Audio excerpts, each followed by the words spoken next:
போன இன்டர்வியூ வந்து ஞாபகம் இருக்கா? ஆமாம். விசாரணை மாதிரியே போச்சு. இதோ நான் இப்போ கோவத்தில் இருக்கேன்னா நான் சிரிச்சிட்டேன், இன்னைக்கு நான் சிரிக்க போகிறதில்ல. அப்போ காசு வாங்க போயிருக்காரு.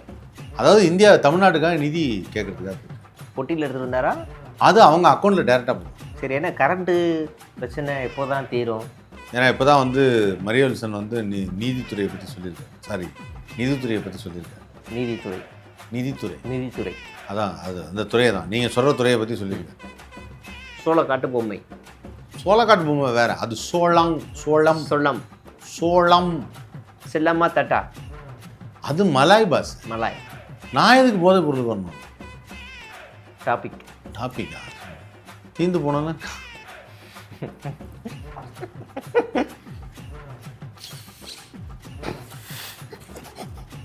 சிரிக்காதீங்க. அதை வேல் சொல்லுங்க. இப்போ இதுதான் போதைப் பொருள்.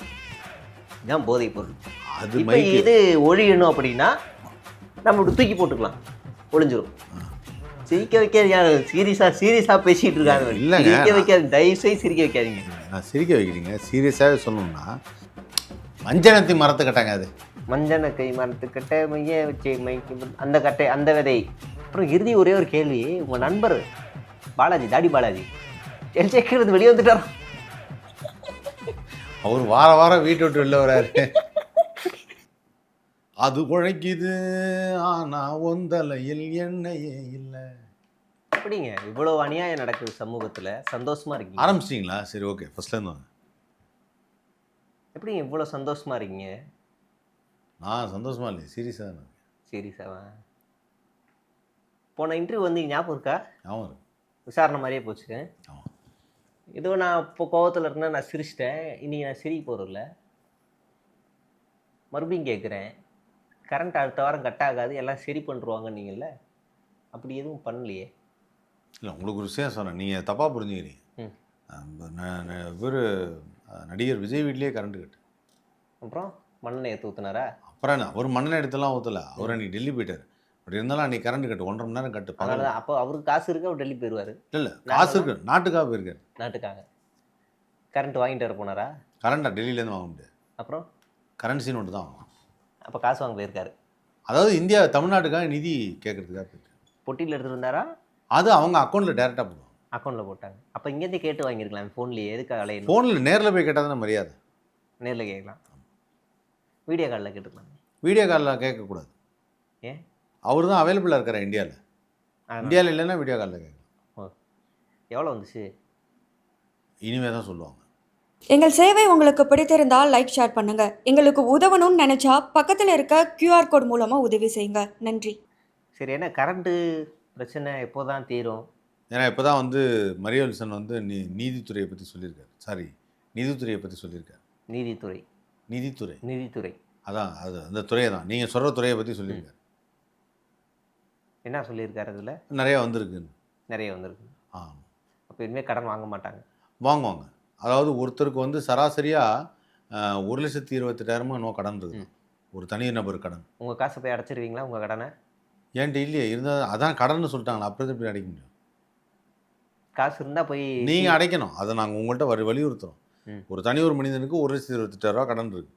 எல்லா தனி மனிதனும் போய் 1,28,000 கட்டினா தமிழ்நாடு கடன் தீர்ந்தும். அப்படிலாம் கட்ட முடியாது.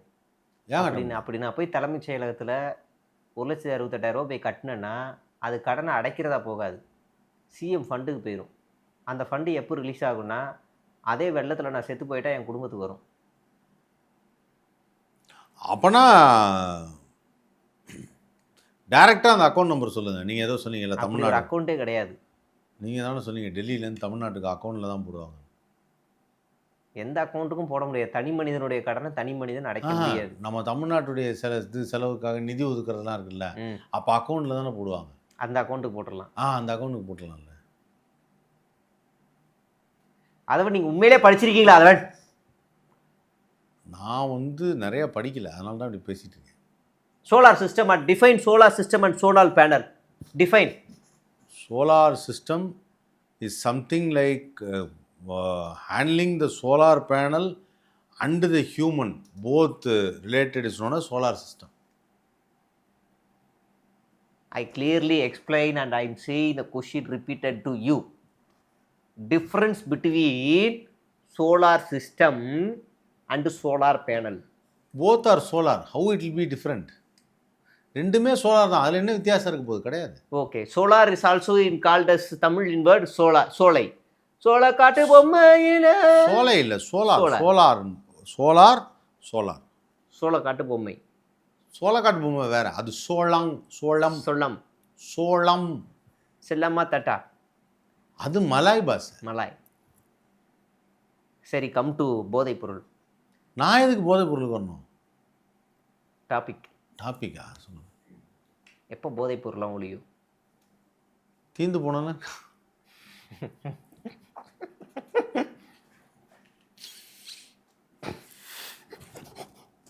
சிரிக்காதீங்க அதவன். சொல்லுங்க. போன தடவை உண்மையிலே நினைச்சா எனக்கு வெக்கமா இருக்குதுங்க. ஏன்? ஏன்னா போதைப் பொருள் ஒழியணுங்கிறது தான் என்னுடைய ஆசையும். நான் ஒரு தனி நபராக இருந்து சொல்லும்போது, ஏன்னா அதனால் பல பாதிப்புகள் நடக்குது. அது எனக்கு வருத்தமாக இருக்கும். இப்போ இதுதான் போதைப் பொருள். இதுதான் போதைப் பொருள். அது இப்போ இது ஒழியணும் அப்படின்னா நம்ம இப்படி தூக்கி போட்டுக்கலாம், ஒழிஞ்சிரும். புரியுங்களா? தேவைன்னா எடுத்து நான் மேஜிக்காக சொன்னேன், வேற எதுவும் அர்த்தத்தில் சொல்ல. இப்படி இருக்கு நீங்கள் சொல்கிற விளக்கம். போன இன்டர்வியூவில் நான் கேட்குறேன், போதைப் பொருள் கஞ்சா பயிர் எப்போ ஒழியுன்னா விவசாயம். சிரிக்க வைக்காதீங்க. சீரியஸாக பேசிகிட்டு இருக்காங்க. இல்லைங்க, சிரிக்க வைக்காது, தயவுசெய்து சிரிக்க வைக்காதீங்க. இல்லை, நான் சிரிக்க வைக்கலைங்க. சீரியஸாகவே சொல்லணும்னா, பயிர் செய்கிறத நிறுத்துறப்ப தான் போதைப் பொருள் ஒழியுங்கிறது தான் என்னுடைய கருத்து. கஞ்சா பயிர் எனிதிங் நம்ம உருவாக்குறத அடிமட்டத்திலேருந்து அதை குறைக்கணும். சரி, இப்போ எனக்கு ஒரு டவுட்டு. பயிர்க்கடன் மறுபடியும் ரத்து பண்ணியிருக்காங்களே, அது கஞ்சா பயிருக்கும் பொருந்துமா? கஞ்சா பயிரில் விளையுமான்னு எனக்கு தெரியாது. செடியாக இருக்கும்னு தான் சொல்லியிருக்காங்க. அதுவும் ஏதாவது சீட்ஸ் போட்டால் தான் விளையும். ஒருவேளை இருக்கலாம். பயிர்க்கடன் வருமா? ரத்து செஞ்சுருப்பார். இப்போ இந்த அமைச்சர் வெங்கட்ராமன் அவர்கிட்ட கேட்கலாமா இதை? என்ன கேட்க போகிறீங்க? கஞ்சா பயிர் எதுவாக இருந்தாலும் எங்கிட்ட கேளுங்க, அப்புறமா அவர்கிட்ட கேளுங்க. என்ன கேட்க போகிறீங்க? இல்லை, கஞ்சா பழக்கம் அதிகமாக வளர்த்துருக்காங்க, செடியெல்லாம் பார்க்குறான். அது தாவேகா நிர்வாகி தான், அந்த தண்டையார்பேட்டில் வளர்த்துருக்காரு. அதிகாரி அந்த செடியை பிடுங்கிட்டு போயிட்டாங்க. இப்போ ஒரு விவசாயம் பண்ண முடியாமல் ரொம்ப கஷ்டப்படுறாரு. நிவாரண நிதி ஏதாவது கொடுப்பாங்க? கொடுப்பாங்க. நீங்களே இவ்வளோ சந்தேகமாக சொல்கிறீங்களே. இல்லை, நிவாரண நிதினா கொடுப்பாங்க. ஏன் கொடுக்கக்கூடாதா என்ன? பயிர் விளையலைன்னா நிவாரண நிதி கொடுக்கலாம்ல. சரி, சிஎம் தொகுதியிலே கட்ட பஞ்சாயத்து. இன்றைக்கெல்லாம் பாருங்கள், ஒருத்தர் பைக் எடுத்துகிட்டு போய் இன்னொரு பைக்கில் மோதுறான். அந்த பைக் உரிமையாளர் வீட்டுக்குள்ளேருந்து சத்தம் கேட்குதேன்னு வெளியே வந்தா, என்னப்பா இப்படி மோதுற அப்படின்னா, டக்குன்னு இவ்வளோ பெருசாக எடுக்கிறான் கத்தியது. அப்படிங்கிறான். என்ன ஆச்சு இது? பேச முடியல, தயவுசெய்து தாவேக்கால ரிசைன் பண்ணிடுங்க. அதவன் பேச முடியல, விட்டுருங்க. நான் எப்போங்க ஜாயின் பண்ண ரிசைன் பண்ணுறேன்? சரி, ஆதரவுலேருந்து வெளியே வந்துருங்க. நான் எப்போங்க ஆதரவு கொடுத்தேன்? நாட்டு மக்களுக்கு நான் நியூட்ரலாக பேசியிருக்கேன். மக்களால் தேர்ந்தெடுக்கப்பட்டவங்க. சரி, ஃபர்ஸ்ட் கியரில் பேசுங்க. மக்களால் தேர்ந்தெடுக்கப்பட்டவங்க. அதனால் அப்படி சொல்லிட்டு இருக்கேன். நான் கத்தி எடுத்தது தப்பு தான். ஒருவேளை மெக்கானிக்காக இருக்குமோ? மெக்கானிக் எதுங்க கத்தி? டயரை வெட்டுறதுக்கா? சீட்டை அறுத்தறியவா? இப்போது நீங்கள் கேமராவில் ஃபிக்ஸ் பண்ண முடியலன்னா ஸ்க்ரூ டிரைவர் எடுத்து பண்ணுறீங்க, உருவா காயின் எடுத்து பண்ணல. கேமராமேனுக்கு எதுக்கு உருவா காயின்? எப்படி? எங்கள் சேவை உங்களுக்கு பிடித்திருந்தால் லைக், ஷேர் பண்ணுங்க. எங்களுக்கு உதவணும்னு நினைச்சா பக்கத்தில் இருக்க QR கோட் மூலமா உதவி செய்யுங்க. நன்றி. அது மாதிரி அவர் போல்ட்டு இதெல்லாம் கழட்டுறதுக்காக அந்த கத்தி வச்சு இப்படி ஷார்ப்பாக சரி இருக்கேன். ஷார்ப்பான ஸ்க்ரூ டிரைவர்லாம் அந்த மாதிரி அதுக்கு வச்சுருந்துருப்பார். சரி, எம்எல்ஏக்களுக்கு பயிற்சி, சிறப்பு பயிற்சி முகாம்ங்கிறாங்களே, அப்படி என்ன நடக்கும் அந்த பயிற்சி முகாமில்? ஆரோக்கியமாக இருப்பது எப்படி, காலையில் சீக்கிரமாக எழுந்திருப்பது எப்படி, அலாரம் வச்சா எந்திரிப்போம், தெளிவான சிந்தனையோடு நம்ம வேலை செய்வது எப்படி, அப்படி தெளிவான வேலையை செய்து கொண்டிருக்கும் போது அதை வீடியோ எடுப்பது எப்படி, அதை எடுத்தால் தான் மக்களுக்கு தெரியும் என்பதை நாம் உணர்த்த முடியும். ஒரு ரீல்ஸ் எப்படி எடுக்கணும், எப்படி போஸ்ட் பண்ணணும், ஷேர், லைக், கமெண்ட், நாம செய்யற விஷயங்களை 4 பேருக்கு தெரியப்படுத்தும். அதான் ரீல்ஸ் மோகம். ரீல்ஸ் எடுத்து நீங்க ஆட்சி லட்சணத்தை கிழிக்கணும். அதான் அந்த நான் தெரியாம தான் கேக்குறேன். நீங்க தெரிஞ்சே கேளுங்க. ஏங்க, இதுக்கு முன்னாடி இருந்த ஆட்சியில அவங்கள்ட்ட 2 சேனல் இருந்தது, சேட்டலைட் சேனல் இருந்தது, யூடியூப் சேனல் இருந்தது, 4 பத்திரிகை இருந்தது. அவங்களால முடியாதையா ஒரு இன்ஸ்டாகிராம்ல அவங்க பண்ணிட போறாங்க. பண்ணிட்டாங்கல்ல, பண்ணதுனாலதான் நீங்க வந்து உட்காந்து பேசிட்டு அப்ப இருக்கோம். பல இன்ஸ்டாகிராம் சேனல்கள் வந்து இன்னைக்கு அவர் பேர்ல இல்ல, ஆனாலும் இன்னைக்கு வந்து அவரு வேட்டை விட்டு வெளியே வந்துட்டார், வெளியே வந்து போயிட்டு இருக்காரு. இன்னைக்கு அதே தாடி, வெள்ளை தாடி அதே மாதிரி நேத்து பார்த்தா அதே வெள்ளை தாடி தான் அவருக்கு இருக்கு, வெள்ளை மீசை தான் இருக்கு. அப்படி பேசக்கூடிய சேனல்கள் விலைக்கு வாங்கிட்டாங்கல்ல. விலைக்கு வாங்கறலாம் இல்ல. அது வந்து அதான் சொல்லல. இன்னைய காலகட்டத்தை நீங்க புரிஞ்சுக்கணும். நீங்க உங்களுடைய செயல்பாடுகளை வீடியோ எடுத்து அப்பப்போ அப்லோட் பண்ணா தான் 4 பேர் பார்ப்பாங்க. அப்பனா நான் என் இல்லைன்னா சேனல் நீங்க அப்பனா வந்து நான் என் சேனல்ல 4000 வீடியோ போட்டிருக்கனே, 10,000 பேர் தாண்ட மாட்டேங்குதே. அது யூடியூப்லங்க, நீங்க இன்ஸ்டாகிராமுக்கு வரவே இல்லை. ஆ அதுதான் இன்ஸ்டாகிராம்ல நான் டெய்லி எத்தனை வீடியோ போடணும்? டெய்லி வந்து ஒரு 3 வீடியோவாவது போடணும். டெய்லி 3 வீடியோ போட்டா 2 வருஷத்துல நான் சிஎம் ஆக முடியுமா? அது எனக்கு தெரியாது. அவரு டெய்லி 3 வீடியோ போட்டதுனால சிஎம் ஆகல. ஒரு 20 வருஷமா அதுக்கான விதையை வந்து நல்லா விதைச்சு கரெக்டான படங்கள் நடிச்சு வந்திருக்காரு. ஆமா ஜெய், விதைன்னா படத்துல ஏற்கனவே நம்ம அந்த டாபிக் பேசணும், அதனால சொல்றேன். படத்துல நடிக்கிறதுக்கு சொல்றேன். சந்தன கை மணத்து கட்ட கைய வச்சு அந்த விதையா? மஞ்சனத்தி மரத்து கட்டாங்க. அது மஞ்சன கை மரத்து கட்ட மைய வச்சு அந்த கட்டை, அந்த விதை. அதான் அந்த மாதிரி மக்களை மகிழ்வித்து என்டர்டைன்மெண்ட். ஆத்திய நீ ஆத்த உடனே பாருங்க, நீங்க மாறிட்டீங்க. நீங்களே இப்போ ஒரு டிவிக்கு ஃபேன். எப்படி மனசுல அப்படியே டப்பு டப்புன்னு விஜய் பாட்டு வருது பாத்தீங்களா? அதான் சொன்னேன், ரெஜிஸ்டர். உங்களுடைய மனசுல நீங்க 1000 கொள்கைகள் இருந்தாலும் ரெஜிஸ்டர் பண்ணிருக்காரு பாருங்க, அதுதான் விஜய். ஆமா, ஆனா இந்த ரெஜிஸ்ட்ரி ஒரு இப்போ எல்லாம் பண்ணல, இந்த சின்ன வயசுலேயே பண்ணிட்டாரு பாருங்க. அப்ப இன்னும் நீங்க ஒத்துக்கிறீங்க? ஒருவேளை நான் கொஞ்சம் திருந்திட்டேன். ஒருவேளை நான் திருந்தலைன்னா இன்னைக்கு எனக்கு மைண்ட் ப்ளோவிங்ல எந்த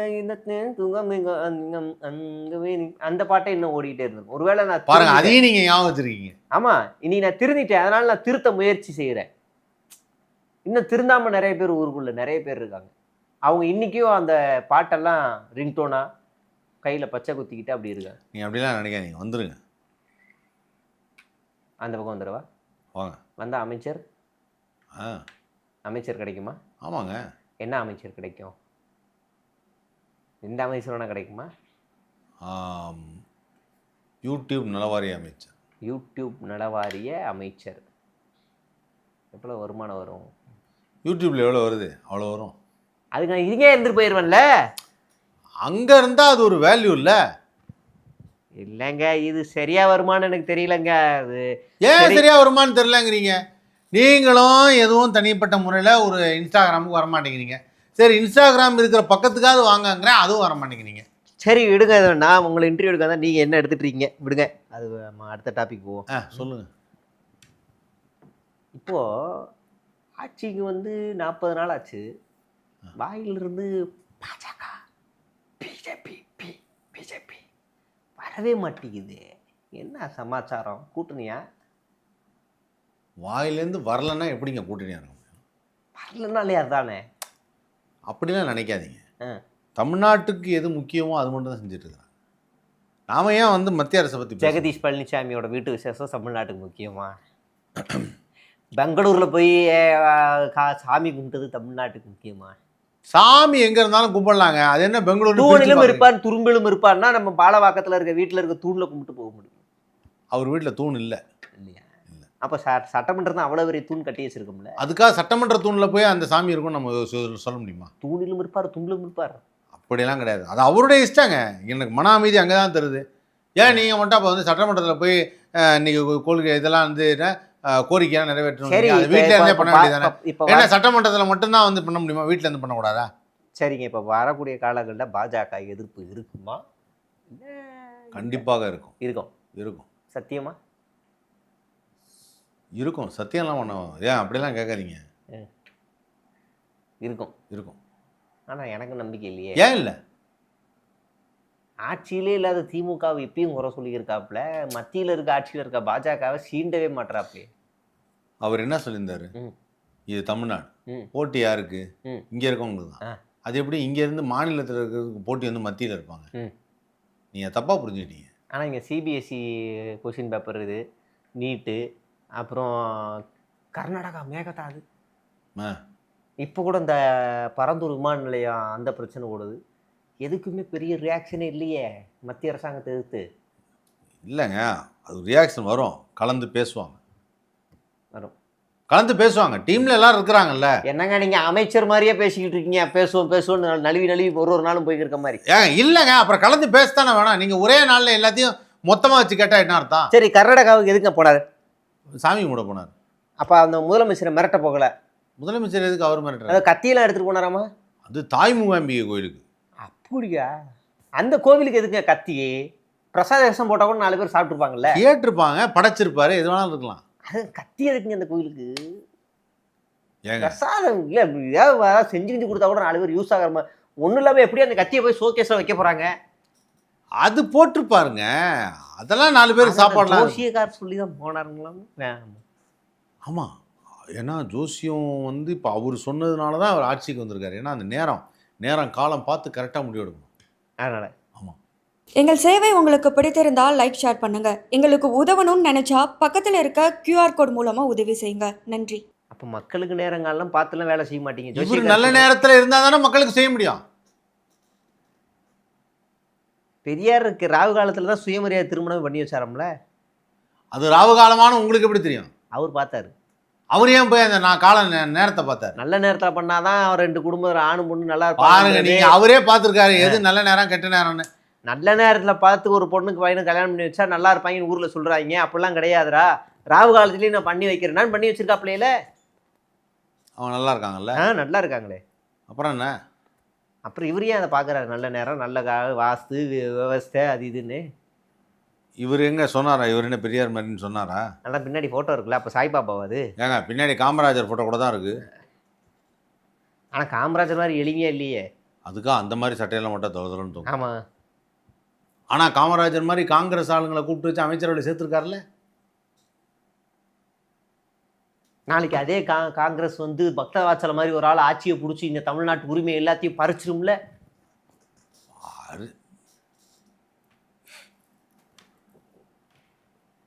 யூ கான்ட் டிஃபீட் மீ யாதவன். அதெல்லாம் நடக்கும்போது பார்த்துக்கலாம். நீ வேற ஏதாவது சரி, அது போய் திடீர்னு போய் காங்கிரஸ் பக்த வச்சலாம் சொல்லி.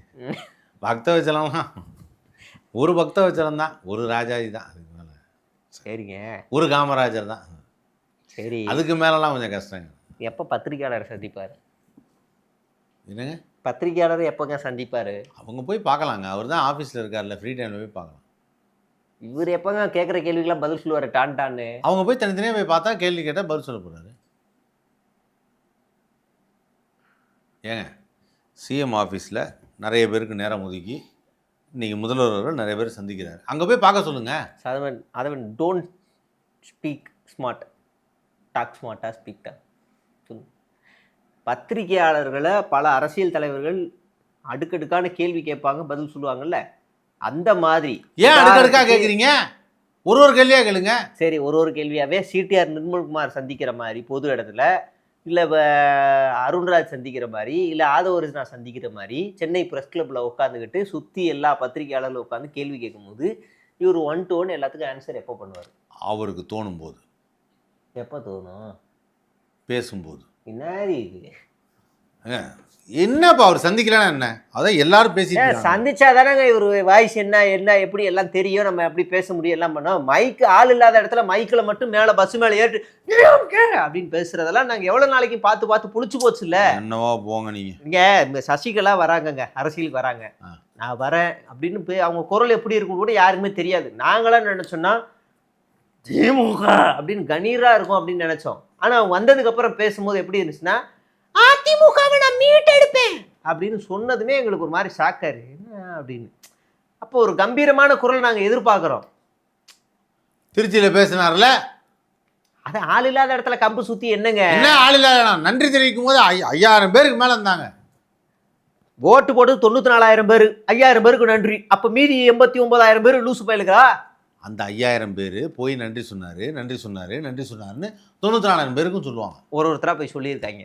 அவங்க அவங்கள்ட்ட சொல்லுவாங்க, தெரியுமா இன்னைக்கு அவர் நன்றி சொன்னார் அப்படின்னு. அப்படியே செயின் மாதிரிங்க. போவோம்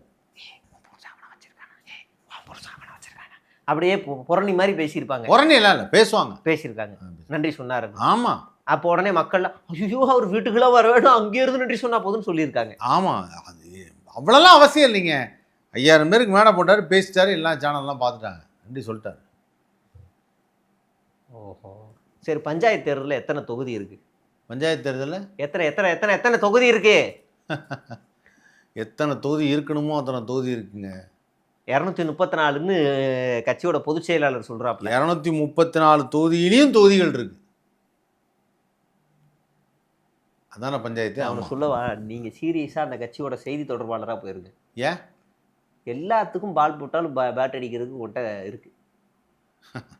நினைக்காதீங்க, நான் உண்மையை தான் சொல்கிறேன். மக்களால் தேர்ந்தெடுக்கப்பட்டவங்க, அந்த மக்களால் தேர்ந்தெடுக்கப்பட்ட பிரதிநிதிக்கு என்றைக்குமே நேர அவகாசம் இருக்குது, அதுக்கு அவங்க செய்வாங்க. நீங்கள் வேணா பாருங்கள்.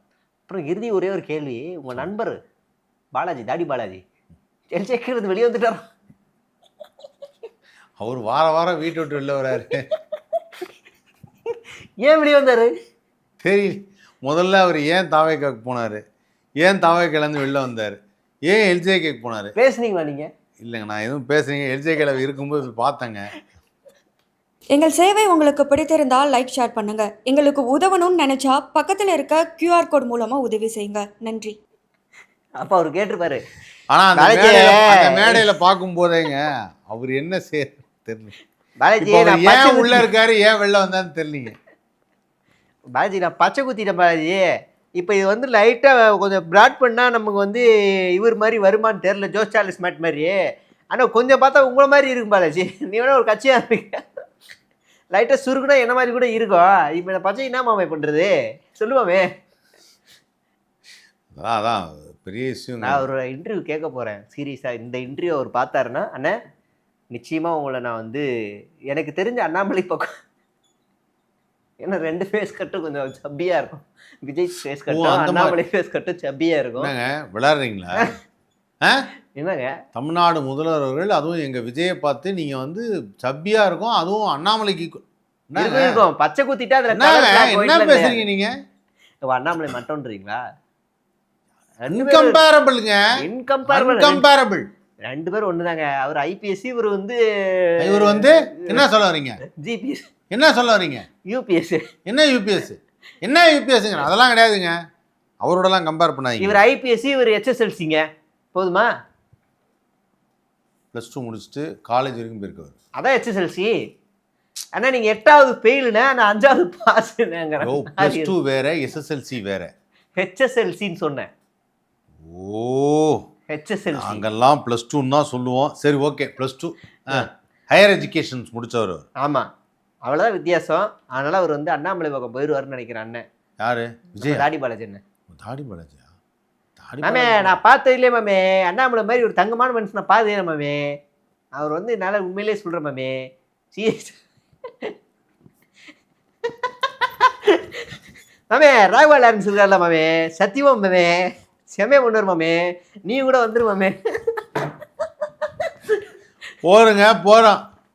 என்னவா தெரில, நீங்கள் ரொம்ப சொல்கிறீங்க, ஆனால் நடக்கும் பாருங்கள், நல்லது நடக்கும். நான் அவர்கிட்ட இந்த வாரத்தில் இன்டர்வியூ கேட்க போகிறேன். அவர் என்ன சொல்கிறாருன்னு பொறுத்து இருந்து அவரை நேர்காணல் எடுப்போம். கண்டிப்பாக. இப்போ நீங்கள் நேர்காணலில் கலந்துக்கிட்டு பல தகவல்களை எங்கிட்ட சொன்னதுக்கு ரொம்ப போகிறோங்க. நன்றிங்க.